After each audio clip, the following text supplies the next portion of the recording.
Hi guys, welcome to the Living Room channel. Today's episode will feature Tasneem Chopra from Australia. She's a cross-cultural consultant who has been speaking in public and private forums on topics like leadership and diversity. So today she'll be sharing more insights about racial discrimination and diversity in the workplace and what you can actually do about it. I hope that this video will inspire you and do encourage you to like, subscribe, and share these videos among the circle of friends. Let's do our bit to continue to empower women that we know so that we can actually rise above our whatever challenges that we are facing. See you guys soon. Bye. My name is Tasneem Chopra. I'm a cross-cultural consultant. I was born in East Africa, fourth generation East African born of Indian origin, but I was raised in country Victoria in Bendigo. So I'm a fusion of both Indian heritage, African birth, and Australian upbringing. And I think it's the components of this multicultural upbringing, the different threads of these fused identities that have led me to where I am now, which is to pursue a cross-cultural consultancy. I'm always asked, what is it that you do as a cross-cultural consultant exactly? So I'm a big critique of appropriation, and it really gets on my goat when someone else decides that they're going to tell the world how I am. I want to be telling my own narrative. I want to be describing it. I don't want someone else to be doing that. And I think by the same token, if I can facilitate others to do the same, to own their own narrative before someone else owns it for them, that's a huge service, both to them as individuals, but to us as a society. It promotes a really healthy understanding of who we are without telling the other person how they are. Within my consultancy, I do a range of services. I do presentations, so I do a lot of public speaking and engagement on issues of identity, on racism and integration. I do project management, so I actually run actual projects from beginning to execution, whether that project's about celebrating an event or holding an exhibition. I do a lot of emceeing of events, of launches, of dinners, of festivals. I organise festivals as well, and conferences.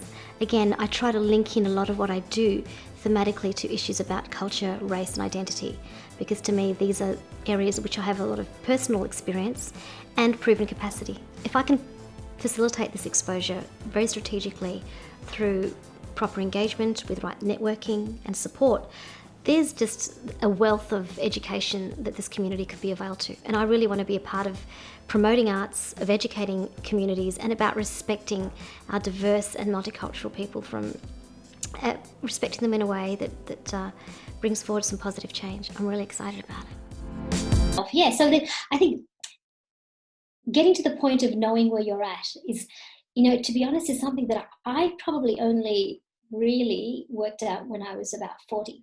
Okay, and that's a long time ago, even for now, for me to say that.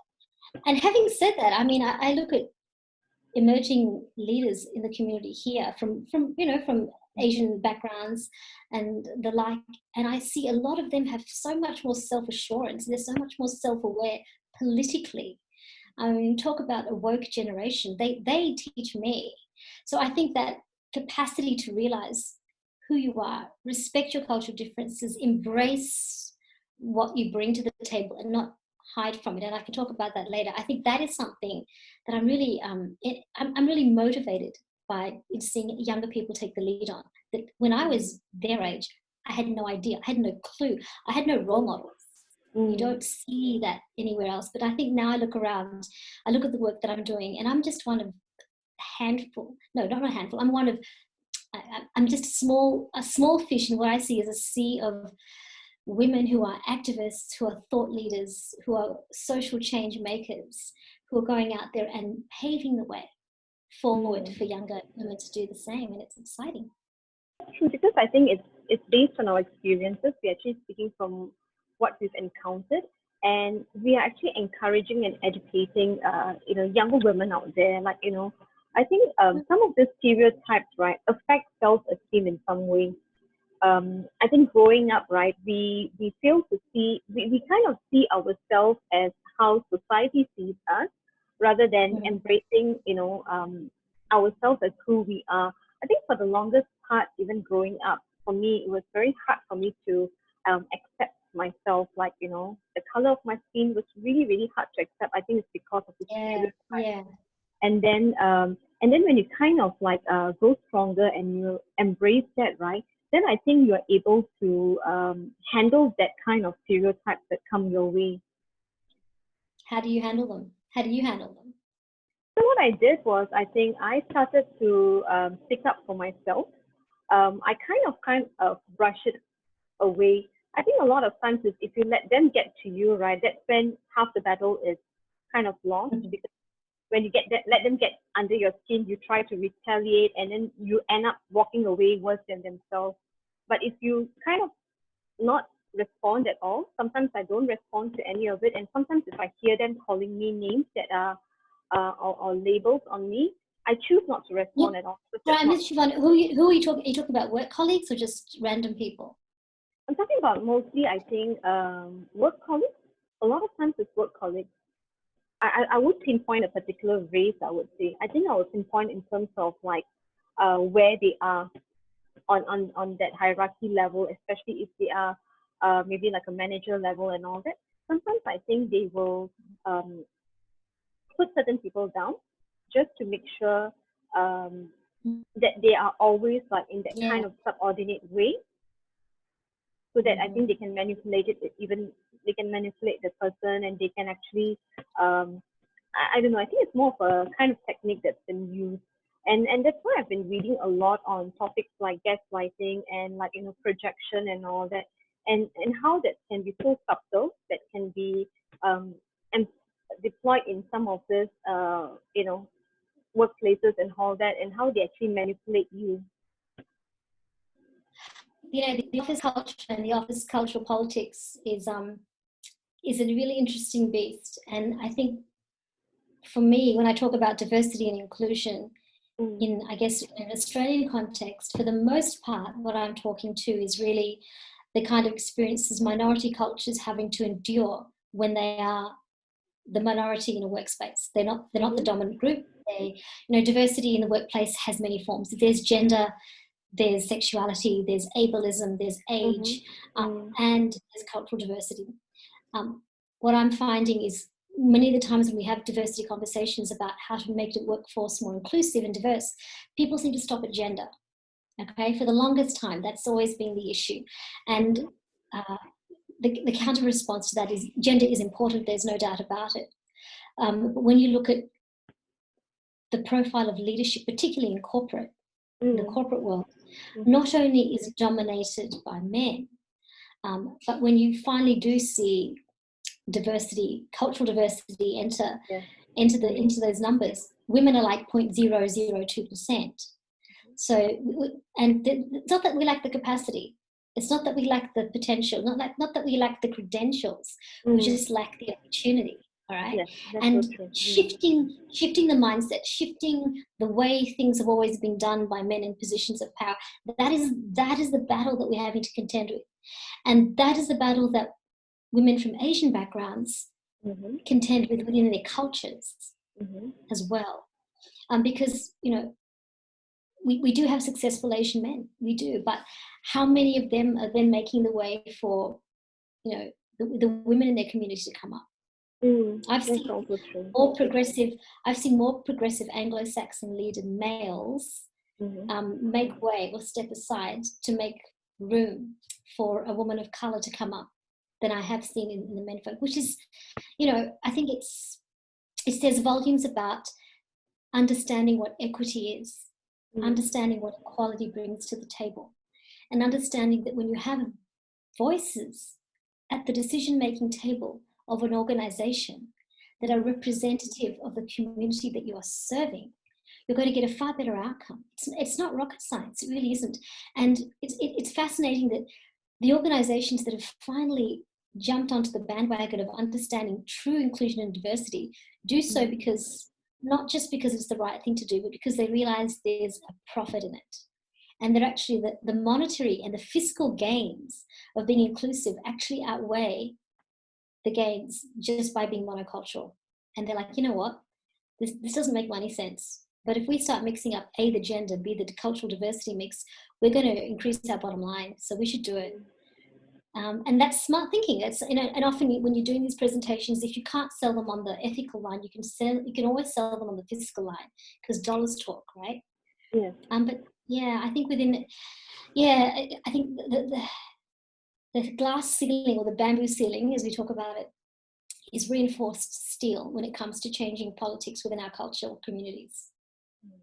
And how would you, encourage people when, talk about like creating boundaries for themselves so that they can protect themselves against this kind of like racial discrimination?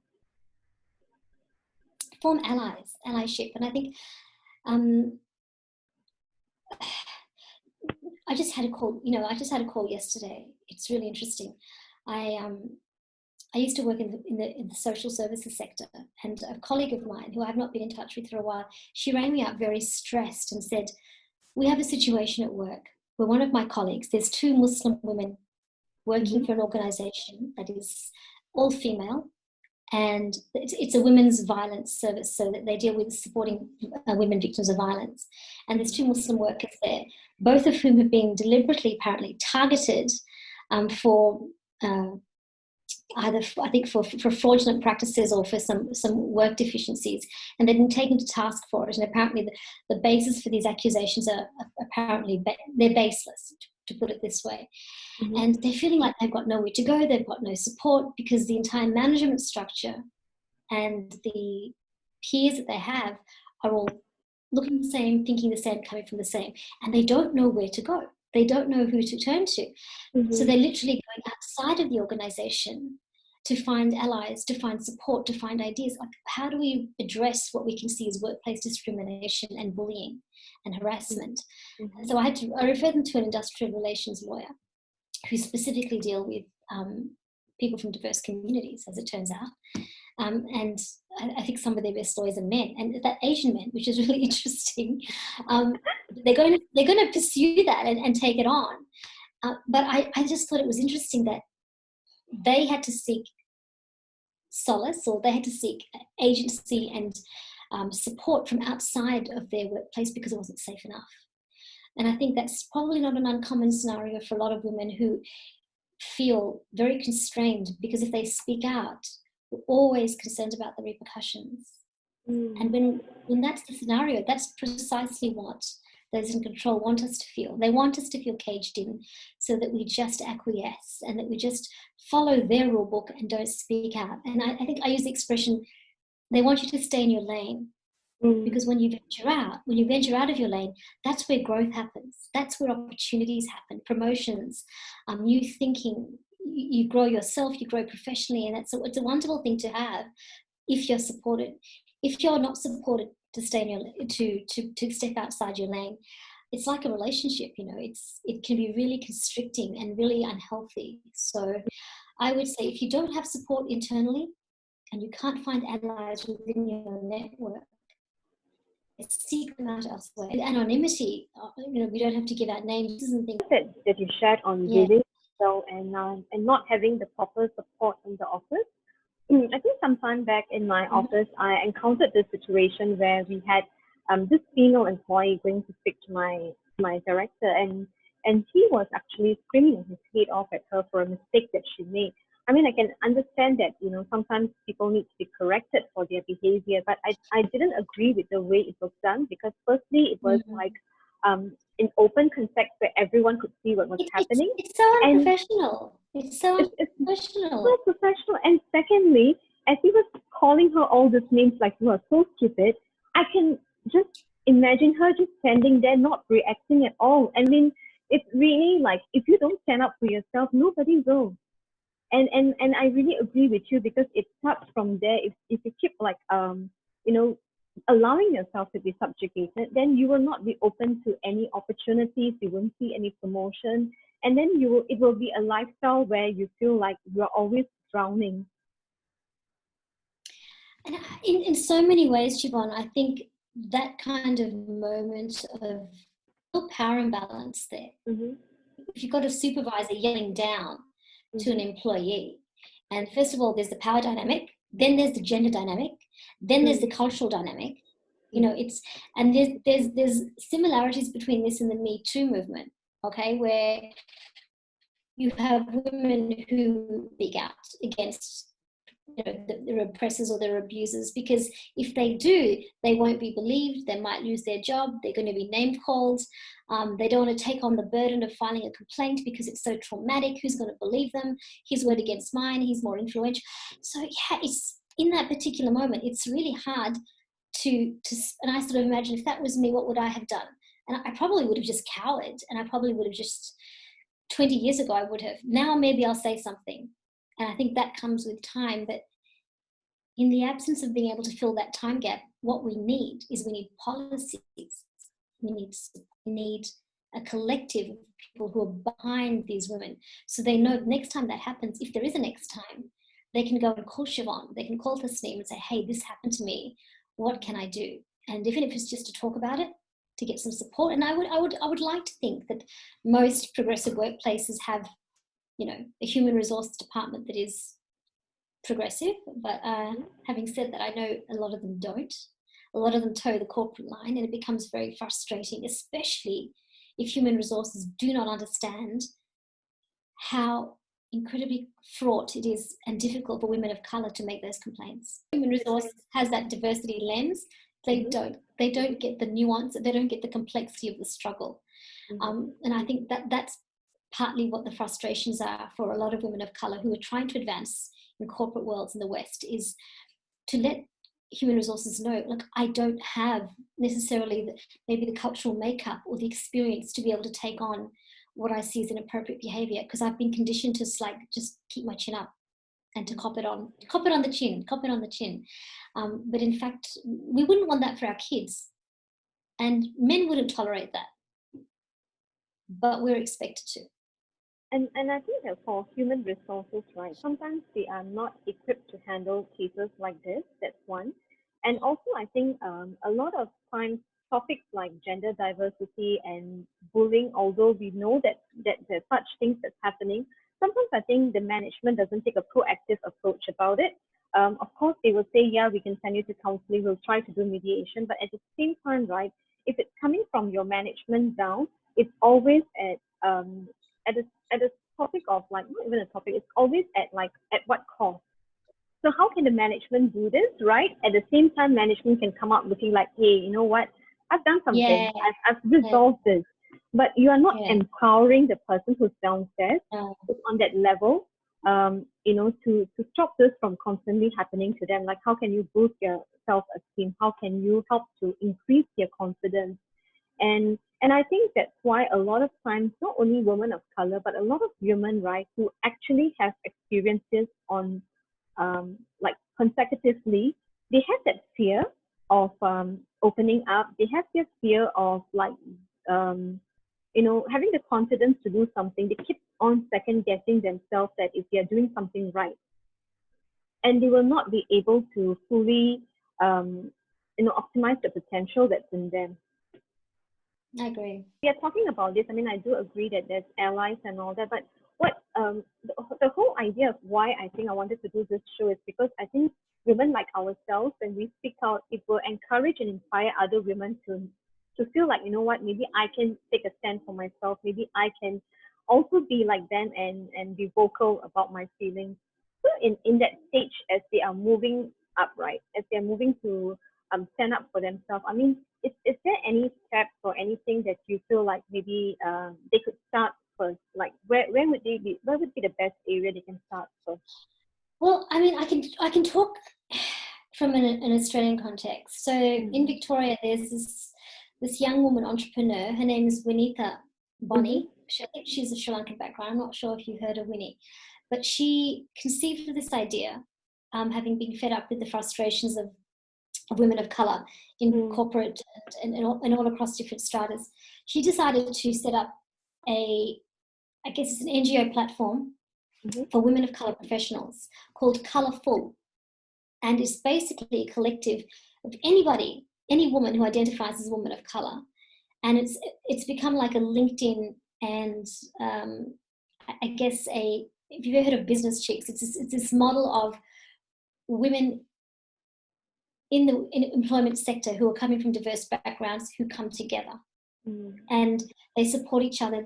She was this year. She planned an incredibly huge conference and a retreat, and she launched last year. And she's got really big bands. She's still branding herself. But I went to the a mini launch of her event last year, just as a support, because she'd spoken to me about this, and I was gobsmacked. I walk into this room and I saw, I don't know, there might have been over 200, maybe 300 women in the room, different ages, different ethnicities, Chinese, Malaysian, Pakistani, Sri Lankan, Eritrean, Somali, Indian. I mean, it was just the most diverse room I had ever seen.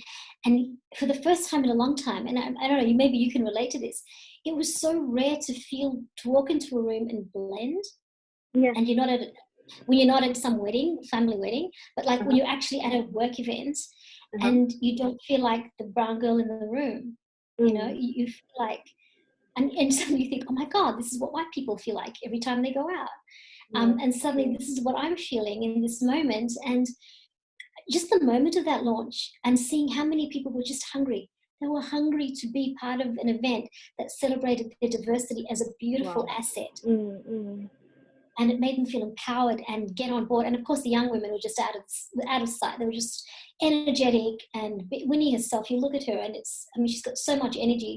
It's almost exhausting to be in her presence because she's just got ideas and she's got vision and she's got strategies and she's out there, and you think, I think the future is going to be okay, because with people like her out there who see the problem, who step up, who have a plan, who implement it, and when they do, they've got all this support from other women allies who see what they're doing.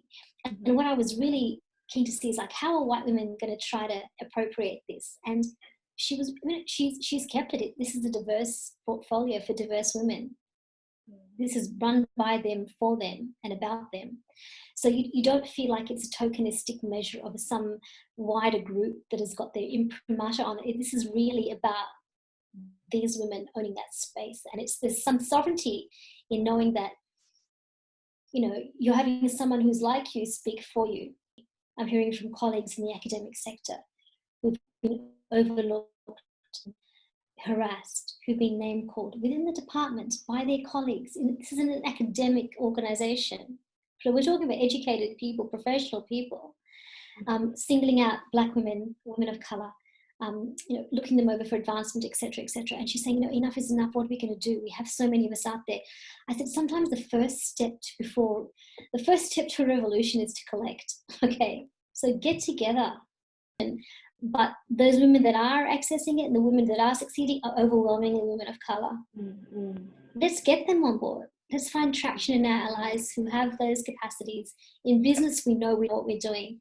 In science, in research, in marketing, in media, in journalism, in writing, we have diversity and representation everywhere. It's a matter of gathering that. And as exhausting as discrimination and the battle feels, we actually have soldiers everywhere. We just have to know how to call them up. Century, like I was calling for war, but it's not war. It's just, I'm just calling for a change. It's a battleground sometimes, battle of ideas, battle of opportunities. And it's really great. The initiative was really great when you did. Yeah, I did, and I really love what. I think it's great that what she's doing out there, because it's really empowering women, and it's and it gives them a sense of belonging, because it gives them a community as well that they can tap in. They have someone that they can tap into, someone who understands what they are going through, and I think it also gives them an idea to bounce off. Like if they face a certain challenge, right? They can hear from the other community members, like how do they actually overcome this kind of challenges. And just jumping into that a little bit. Okay, so if you hear a comment from a supervisor that's that's racially discriminating, and do you think is it okay for a person to stand up that comment and correct the person, or do you think that they should just be a people pleaser? No, I don't think people pleasing has worked out for women of colour for a long time. Because by doing that, we're reinforcing the stereotype that we're very docile and we don't mind a laugh at our expense. And I for one have a short fuse for that, because for me there's a correlation between the way that people can demean cultural minorities and they can demean women. And and I guess because I've worked in the sector with gender-based violence for such a long time, I'm a very strong proponent of having zero tolerance for blonde jokes or female jokes or jokes about women, or thinking that it's funny to put them down. Because that kind of behaviour, those what I call those micro sexisms become macro sexisms. They become joking about a woman's appearance, and there's not a far bridge between criticizing a woman's dress and making fun of it and a woman being assaulted. We know that the evidence is there. People who hold traditionally negative views about women are usually the first people to abuse them. So too, when people make what they think are innocuous, meaningless racial comments, they're the first people to often be the most aggressive in the long term. So, I mean, the Ku Klux Klan didn't start off, they weren't born that way. That's an extreme point. I'll give you that. It's an extreme example, but that's the end point of where that goes. So if you don't call out the microaggressions, the micro racisms and the micro sexisms, they become macro. So when somebody does say something to me that is offensive, and I can say this now because I'm like a dinosaur and have been doing this for a long time, right, I can actually take them to task and say, you know what, that's actually not cool. And it's not cool because of X, Y, and Z. And you can either take that lesson on board in good faith, or you can ignore it. But I want to go on record that what you said is offensive to me. And if it was really offensive and it affected your work performance, then it becomes an industrial issue. Then you need to be able to take it up with your supervisor and say, listen, they have made me feel so uncomfortable, I can't function, I can't work properly, it's affecting my productivity. And if I can't be effective at work, then you need to, and because of someone else has done something to me, this is classified as a workplace incident.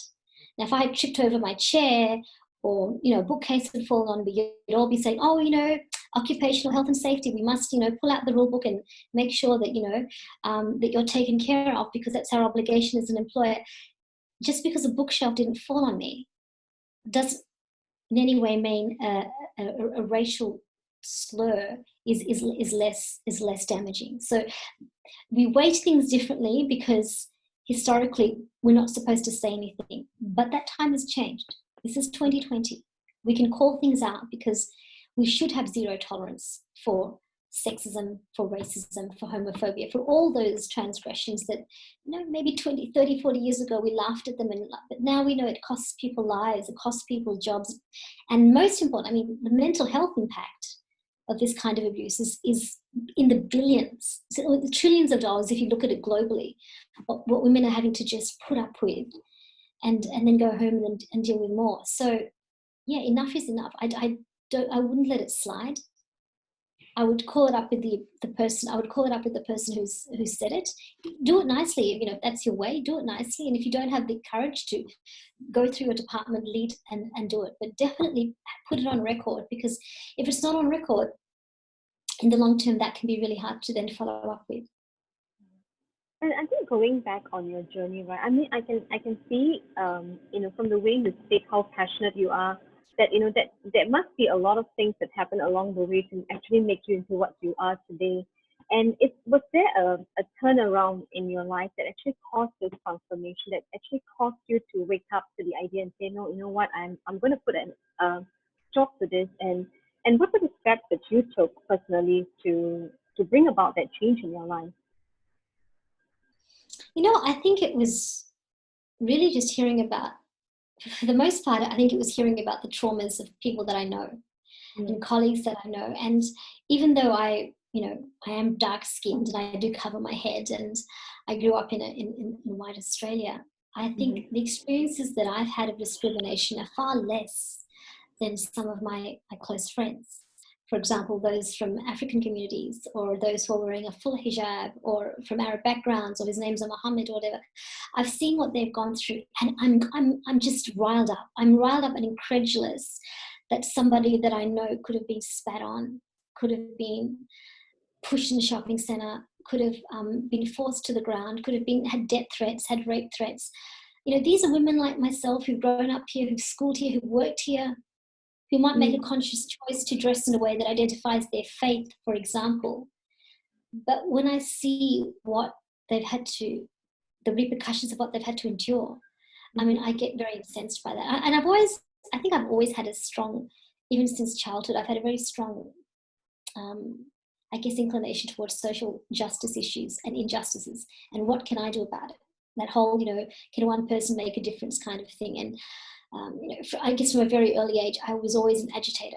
If I didn't like something, it really bothered me. It was apartheid in South Africa. It was white settlement of the British who invaded Australia and settled in here, and learning about that so late in life. And when coming to terms with the fact that we're living on stolen land in this country, like just the shock of that. And I think the humility that you need to have in realizing your place in this world, especially when you're living in colonized lands, that has been an enormous growth and learning curve for me. And every time I realize that and I center myself, I realize how privileged I am. I have my education, I have a home, I have a roof, I have food, I have opportunity, and I've got all of this that I have on the back of the fact that, this is stolen land and people have benefited from it, including myself and my family. So how do I give back? Okay, I'm going to give back. When I see an injustice, I'm going to shout on it. I think there's this saying in Islam that is, if you see an injustice, act on it. If you can't do it with your hand, do it with your mouth. If you can't do it with your mouth, do it with your heart. So there are different ways, at least, of addressing that. And however which way you do it, I think as long as you do something, you sleep better. So good. And is there a quote that you live by that inspires you in your journey? It sounds kind of cheesy, but I guess my quote has always been, there's nobody looking out for you more than you. So I think as well-intended as your closest friends are, your partners are, your husbands are, whoever it is in your life, and they are well-intended, I think when it comes to really seeking out your ambition, doing what it is that you feel really compelled and driven to have done for many, many years, whatever that dream is, I mean, if you really want to see it and achieve it, don't wait for somebody else to hold the door. Don't wait for someone else to make your dream happen. Because nobody, not even your mum, is going to have be invested in your outcome as you are, because you know your own weaknesses, you know your own limitations, your own liabilities, and only really you can stop you from doing what you want to do. With that part of you that can drive that, I think you're on a winning streak. It's a really powerful shift. That's a powerful sharing. And coming to the end of this segment, right, is there any takeaways that you like to leave behind with viewers? Yeah, and I guess I gave some advice to a really good friend who was putting in she was writing a bio for her website, and she was talking about herself, and she's mashallah, she's really, she's extremely accomplished academically and professionally, whatever, but she wasn't sure whether she should include that she's done some theatre work, right? She was applying for a role in I think the welfare sector. And she said, do you think I should mention that I've done acting and worked on stage, or do you think it's going to look bad? And I said, you know what? I said, you have got, like a lot of women, we are so complex, we're so multifaceted, but for whatever cultural reasons, and maybe it's gender, but I think a lot of it's culture, we have this obsession with, well, I don't know if it's an obsession, but we have this really bad habit of trying to make ourselves smaller than what we are. We feel like we need to shrink ourselves. We need to limit our greatness and our sparkle. And so I said, don't dim your sparkle, because A, man wouldn't do it, and B, an ethnic man would never do it. But somehow we're programmed to thinking that's what we should be doing because we don't want to look too bright. I said, damn it, you're bright, shine. So yeah, don't dim your sparkle. I don't know if that's the official lingo, but I'm sticking with don't dim your sparkle. I think it works for me. I love it. And I think that would be, as we come to the end of this segment, I do hope that, this sharing has actually inspired women out there.